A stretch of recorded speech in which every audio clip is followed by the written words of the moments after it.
the monk who changed time. In the year 525 AD, within the ancient stone walls of Rome, lived a humble monk named Dionysius Exiguus. Most people called him Denis the Little. He was a man of quiet prayer and very loud thoughts about numbers. Dionysius spent his days surrounded by heavy scrolls and dusty books. At that time, the calendar was based on the reign of a Roman emperor named Diocletian. This bothered Dionysius deeply, because Diocletian had been very unkind to his people. Why should we count our years starting from the time of a tyrant, he wondered. Dionysius wanted a way to measure time that felt more meaningful and hopeful. He wanted a calendar that looked toward the light. The church asked Dionysius to create a new set of tables to predict the date of Easter for the coming years. This was a difficult task that required perfect math. He worked day and night, adding and subtracting.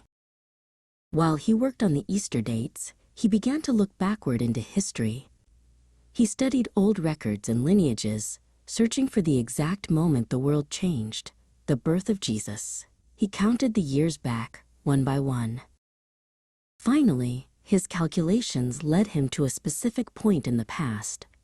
He decided that this year should be called Year 1. He named this new system Anno Domini, or AD, which means in the year of our Lord. Dionysius took his findings to the leader of the city, Pope John I. He walked through the grand halls of the palace, carrying his new timeline carefully in his arms. He hoped the Pope would understand his vision. By starting our count from Year 1, Dionysius explained to the Pope, we center all of history on a message of peace. Pope John I looked at the numbers and saw the logic in the monk's beautiful math. The Pope approved the plan. January 1st, 1 AD was officially recognized as the start of the first century. Slowly, this new way of counting time spread from the streets of Rome to the rest of the world. Dionysius remained a humble monk, always preferring his nickname, the Little. He never knew that 15 centuries later, the entire world would still use his math to decide what year it is today.